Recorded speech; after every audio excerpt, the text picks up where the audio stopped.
In the case where the graph didn't ask you to complete the square, then we do not complete the square. That means the quadratic equation or the quadratic graph can be factorized.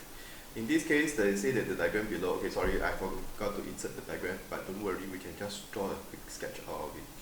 Shows the diagram of x squared minus x minus 20, okay? The graph crosses the x-axis at A and B and the y-axis at C, alright? So what we need to do, y equals to x squared minus x minus 20. If the question didn't ask you to complete the square, it means you can factorize into your two brackets using either your cross factorization or your multiplication frame.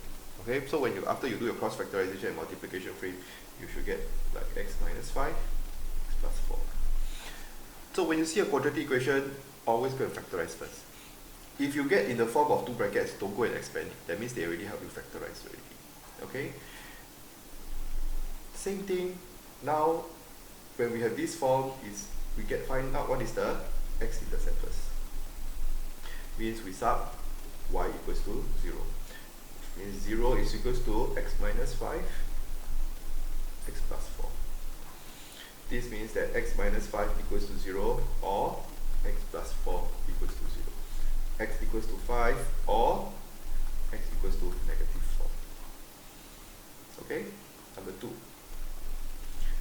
Y-intercept means sub x equals to 0. Okay? Or if you are fast enough, you can see that the y-intercept is always this number that is here. Okay? So the y-intercept negative 20. Number 3. Okay? Yeah? Let's say they ask you to find the minimum point. Okay? Now before that, let's draw the graph. Negative 5. So 4 cannot be too far away. 4 have to be lesser space than negative 5. Okay? And then it is going to be a U-shaped graph. In this case, not very good. So what I always recommend you to do is, because we know that, it's x equals to 5, x equals to negative 4. Okay, so 5 is here, yeah. Or what we should do, maybe we should draw this first. And then 4 is here, 5 is here. Okay, always use your ruler, right? 0. Okay, next is, if I need to find what is the minimum point. Okay, the minimum point is always the average of 4 and 5. The two x, my negative 4 and 5. The average of these two, which is equals to half. Okay, and then how to get the y? Put the half into the equation. Half minus 5, half plus 4. Here, I put the x into the equation. Okay, so I will get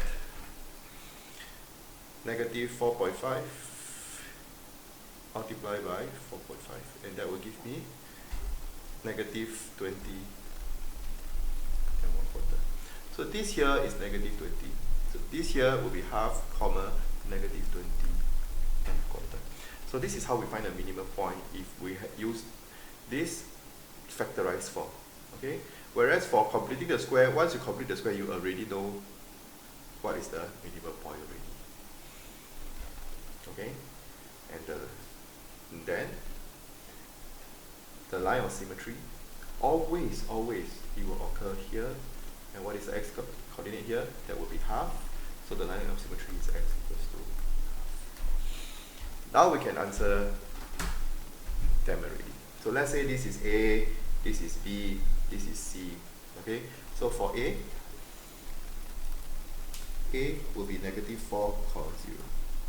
B will be 5, 0.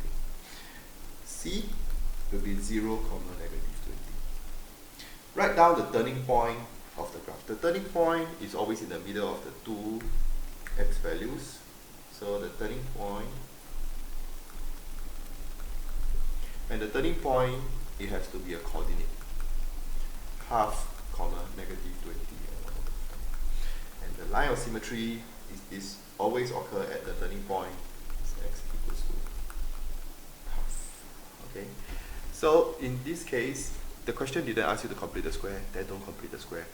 Means you can factorize, use the factorized form to find the x-intercept, find the y-intercept, find the minimum point, and find the